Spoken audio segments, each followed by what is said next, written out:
સમ સંખ્યાઓ એટલે બેકી સંખ્યા કે જેને બે વડે આપણે નિશેષ ભાગી શકીએ। નિશેષ એટલે છેલ્લે શેષમાં શૂન્ય વધે। માન લો કે 2 4 12 86 112 આવી બધી જ સંખ્યાઓને આપણે સમ સંખ્યા કહીએ છીએ। વિષમ સંખ્યા, વિષમ એટલે એકી સંખ્યાઓ કે જેને બે વડે નિશેષ ભાગી શકાય નહીં। મૂળ સંખ્યાઓ, મૂળ સંખ્યા એટલે અવિભાજ્ય સંખ્યાઓ, બે થી વધારે જેના અવયવ ન હોય એવી મૂળ સંખ્યાઓ હોય અવિભાજ્ય સંખ્યાઓ। જેમ કે 7 લઈએ તો 7 ને તમે એના અવયવ શોધો તો કેટલા અવયવ મળે? તો એનો 7 નો અવયવ 1 અને 7, એટલે આને આપણે મૂળ સંખ્યા કહીએ છીએ। 1 થી 100 ની અંદર આવી ટોટલ 25 મૂળ સંખ્યાઓ આવે છે। 7 13 19 આવી બધી ટોટલ 25 મૂળ સંખ્યાઓ આવે છે। સંયુક્ત સંખ્યાઓ એટલે કે વિભાજ્ય સંખ્યા જેના બે થી વધારે અવયવ હોય। આપણે સમજીએ કે માન લો 6, તો 6 એ કઈ સંખ્યા? 6 થી અવયવ કયા પડે? તો 1 અને 6 એ સંખ્યા પોતે। પછી 3 દુ 6 અથવા 2 તરી 6, તો 2 ના ઘડિયામાં પણ આવે 3 ઘડિયા એટલે 6 ના અવયવ થયા 4।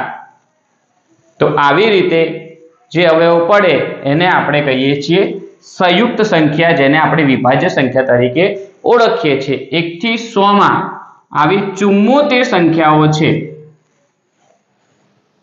હવે સમજીએ કે 100 કેમ નહીં? તો 1 એ વિભાજ્ય પણ નથી અને અવિભાજ્ય પણ નથી।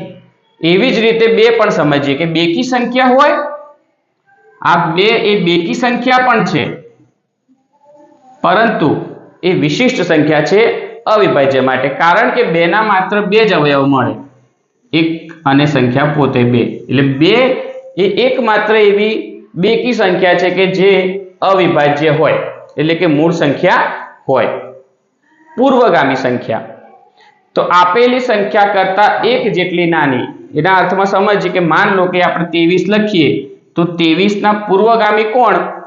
તો 23 ની પૂર્વગામી એટલે 22। અને અનુગામી સંખ્યા, તો આપેલી સંખ્યાની તરત જ પાછળની સંખ્યા, એટલે 23 ની પૂર્વગામી અનુગામી ગણીએ તો અનુગામી એટલે 24 અને પૂર્વગામી એટલે 22। ઘણી વખત પરીક્ષામાં આવો પ્રશ્ન, જોડ મૂળ સંખ્યાઓ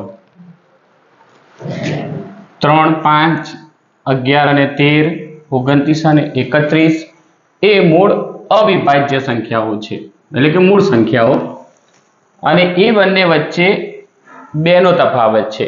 તો આ 2 ના તફાવત વાળી આવી મૂળ સંખ્યાઓની જોડી હોય એને કહેવાય જોડ મૂળ સંખ્યાઓ। મૂળ સંખ્યાઓ એટલે કે અવિભાજ્ય સંખ્યાઓની જોડી। એવી 1 થી 100 ની અંદર કુલ 8 આપેલી છે।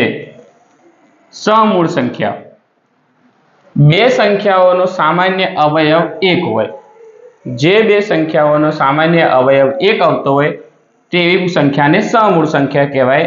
જેમ કે 3 4 8 અને 9 35 અને 36, તો આવી સંખ્યાઓનો અવયવ 1 આવે।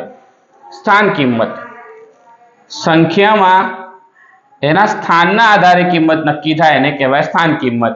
જેમ કે 4534, આમાં 5 ની સ્થાન કિંમત શું? તો 5 નું સ્થાન એકમ દશક 100, તો 5 ની સ્થાન થાય 500, એટલે આની સ્થાન કિંમત થાય 500। દાર્શનિક કિંમત, તો અંક જે દેખાય તેની કિંમત। માન લો કે કોઈ આ જ સંખ્યા લઈએ આપણે 4534 માં 5 ની દાર્શનિક સંખ્યા કિંમત કેટલી? તો દેખાય એ 5 ની કિંમત 5। હવે સમજી લઈએ કે 1 થી 100 માં શૂન્ય કેટલી વાર આવે? તો 1 થી 100 લખતા હોય એટલે શૂન્ય 11 વાર આવે, 1 21 વાર આવે અને બાકીની 2 થી 9 ની સંખ્યાઓ 20 વાર આવે।